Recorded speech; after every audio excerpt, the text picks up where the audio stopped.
Tenemos una dinastía, como lo pueden ver en la columna Mundo, una dinastía de los emperadores romanos, que es la dinastía antonina, que dio grandes emperadores. Es el apogeo del Imperio Romano. Estamos en un siglo en el que el Imperio Romano tiene un gran poder, las legiones romanas logran asegurar las fronteras, el emperador Adriano cambia un poco el chip y ya no quiere extender más los límites del imperio, sino que lo que quiere es hacer buenas fronteras, buenos muros y resguardar a la gente que vive dentro del imperio romano y darle una vida tranquila, pacífica. También es un emperador culto, quiere transmitir la cultura, la filosofía, bueno. Y nos encontramos con los apologistas griegos en una época en la que se está consolidando lo que es la responsabilidad de los obispos sobre las comunidades y el papel del obispo de Roma como papa. Ahí lo tienen en la columna Iglesia Católica. Vamos a pasar ya a qué significa esto de apologistas. En este siglo el cristianismo empieza a ser conocido en la sociedad, ya no es un grupito chico, y por lo tanto surgen una serie de ataques, de difamaciones, de calumnias. Bueno, entonces los acusadores, quienes acusan, digamos, o calumnian o difaman a los cristianos, son por una parte el pueblo romano, es decir, podemos decir el vulgo, ¿no? O el populacho. Los chismes sobre el cristianismo se van extendiendo. Ya saben que muchas veces la gente no tiene un testimonio directo de las cosas, sino dicen, he oído que, me dijeron que, y ahí ya se ventila el chisme y eso es imposible prácticamente pararlo, porque a mucha gente le da igual si es verdad o no es verdad, simplemente el hecho el gozo de divulgar opiniones. Había entonces una mala fama del cristianismo en el pueblo romano en general. Cuando hablamos pueblo romano, no solo estamos pensando en la ciudad de Roma, sino a lo largo del imperio. Luego los judíos también. Los judíos tenían pues, un mal criterio de los cristianos y también argumentaban contra los cristianos diciendo que los cristianos se habían alejado de la verdadera vivencia del judaísmo. Eran judíos que se habían alejado de la correcta adoración del Dios del Antiguo Testamento.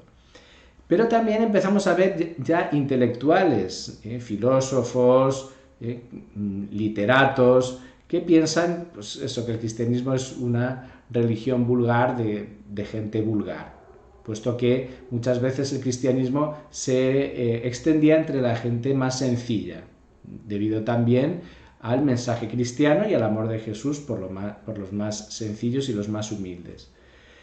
Y también hay una acusación contra los cristianos ya desde las autoridades. Conocemos las persecuciones, conocemos cómo Nerón incentivó la persecución de cristianos y siempre, cada tanto, algún gobernador o algún emperador con algún dictamen, hay una persecución contra los cristianos de parte de la autoridad. ¿Qué tipo de acusaciones? Bueno, tenemos varios tipos de acusaciones. Que es una versión empeorada del judaísmo. Estos cristianos son judíos, pero peores incluso que los judíos, ¿no? O los mismos judíos también decían que eran, como he dicho antes, pues judíos, pero infieles de algún modo, ¿no? Otra acusación, que es, ya lo he dicho, una superstición, que el cristianismo es una superstición para gente ignorante. Eso es para gente que no tiene estudios, para gente, para los pobres, para las personas carentes. Otra acusación es que los cristianos son ateos. Fíjense que en el Imperio Romano, en aquella sociedad, tenían muchos dioses. Entonces el cristiano, al decir que esos no son dioses, realmente no son dioses, bueno, le decían, pues estos cristianos son ateos, no creen en los dioses. También los acusaban a los cristianos de que eran un peligro contra las tradiciones romanas. Imagínense que había tradiciones bastante brutales, los cristianos estaban contra esas tradiciones, o si se adoraba, no sé, pues, prácticamente al emperador como un dios, más avanzando los siglos, y los cristianos no querían adorar al emperador porque no es ningún dios, bueno, pues van contra la tradición, van contra el imperio. Y otra acusación es que los cristianos tienen costumbres inmorales. Esto es, sobre todo, es la parte de los chismes, ¿no? Resulta que se reúnen a celebrar la Eucaristía y escuchan que van a una cena y claro, ya se imaginan pues que allí hay un banquete medio para la fiesta y el desenfreno, ¿no? Y la inmoralidad. Y esto se va divulgando, ¿no? O se escucha lo que es la comunión, recibir la carne de Cristo y entonces van diciendo que son antropófagos, que son unos brutos que comen carne humana. Y se instala bastante esta acusación. A todo esto, o de todo esto, los cristianos se tienen que defender. Y eso es lo que significa la palabra apología, ¿no? Es una defensa. Se tienen que defender de estas acusaciones y también de las persecuciones. Por lo tanto, surgen una serie de escritores en el siglo II, recuerden que estamos en el siglo II, que defienden la fe cristiana de todo este tipo de acusaciones, por medio de escritos, algunos de ellos dirigidos a los emperadores. Entonces, esta defensa va en tres direcciones. En primer lugar, se defienden de las calumnias, para decir esto que dicen no es verdad, esto no es verdad, esto no es así. En una segunda vía, critican, pasan de algún modo a contraatacar, critican la religión y las costumbres del imperio en esas apologías, sobre todo en las que son más valientes, porque al ser más frontal en la crítica, saben que se exponen, porque el cristiano es una persona vulnerable ante una sociedad mayoritaria de romanos y ante el poder imperial y ante el prestigio de los intelectuales, digamos. Y entonces contraatacan y critican las costumbres romanas y critican la religión romana. Esto también lo hacen los apologistas. Recuerden que estamos hablando de los padres apologistas en el siglo II. Y en tercer lugar, pasan a veces también a exponer la fe cristiana. Es decir, la verdad no son estas burlas o estas calumnias que dicen del cristianismo, sino la verdad es esta. Nosotros creemos en esto, creemos en Jesucristo, creemos que murió por nosotros, que resucitó, lo celebramos de este modo, así celebramos la Eucaristía, nos reunimos, oramos, y también la moral. Nuestro modo de vida es este. Perdonamos incluso a los enemigos, etc. Entonces, si se fijan en lo que es el catecismo de la Iglesia Católica, actualmente la primera parte la fe, la segunda la celebración y la tercera la moral. De aquí nos viene, ¿no? De estos padres que pudieron defender nuestra fe, nuestro modo de celebrar la fe y nuestro modo de vivir, porque el mundo era hostil, quería acabar con eso, lo tomaban como gente rara y peligrosa. Acá en esta pantalla les comparto el Coliseo romano, un lugar donde murieron tantos cristianos perseguidos, y debajo es la primera representación de Jesucristo crucificado que tenemos en la historia, es de finales del siglo I, pero es una burla. Es un grafito, como los que pintan en las paredes actualmente. En la época del Imperio Romano también hacían grafitos y muchos de ellos se conservan porque lo hacían sobre la piedra y se van descubriendo. Este se descubrió a finales del siglo XIX.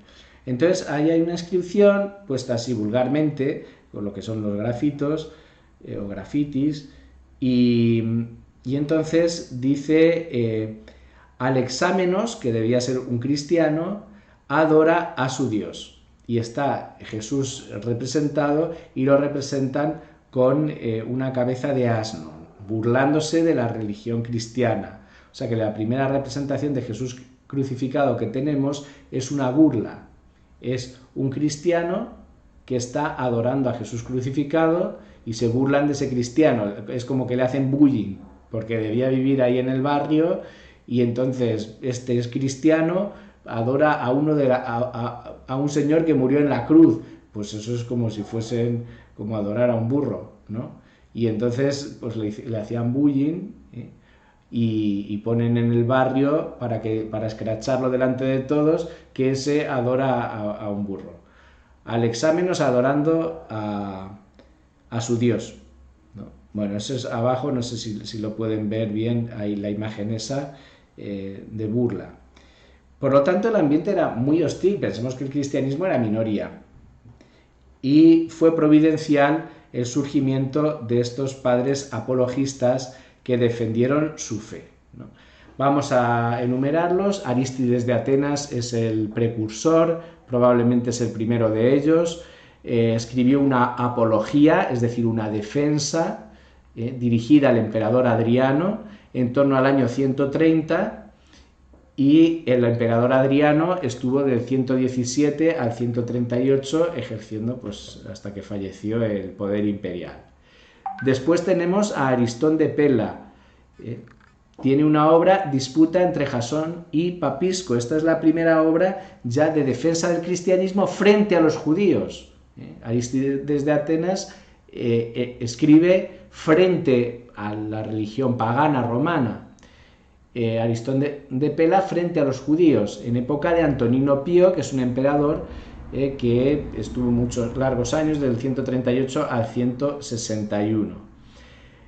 San Justino es el gran santo padre apologista de esta época. Los llamamos padres apologistas, también podemos llamarles padres apologetas, también padres apologistas griegos, porque escribían en griego. Entonces se puso de moda, por así decirlo, el escribir defensas del cristianismo ante esta hostilidad, ¿no? Gracias a la primera posta que agarró Arístides de Atenas, que tiene gran importancia, ¿no? Y el que tenemos canonizado es San Justino, que tiene dos apologías o defensas del cristianismo, y luego un diálogo con Trifón, que defiende la fe cristiana frente a los judíos. Tenemos a Taciano el Sirio, con un discurso contra los griegos, en época de Marco Aurelio, Atenágoras de Atenas, Teófilo de Antioquía y un precioso escrito a Diogneto anónimo, y así, como ven, varios emperadores, y siempre Dios suscita escritores que defiendan la fe. Vamos a pasar a San Justino. Lo celebramos el 1 de junio, es un padre de la Iglesia, patrono de los apologistas y de los filósofos.